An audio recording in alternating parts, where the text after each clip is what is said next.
Hi!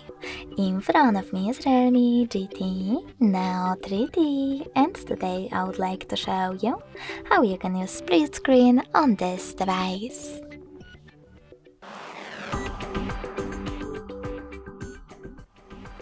First of all, select one of your apps that you wish to use in split screen view.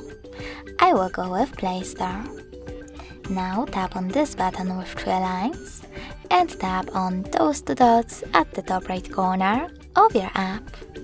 Finally, click on split screen. Now tap on the other app, and as you can see, after that I can use both at the same time.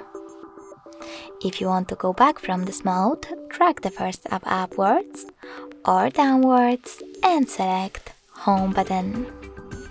Thanks so much for watching. If you enjoyed this video, leave a like, comment and subscribe. Bye!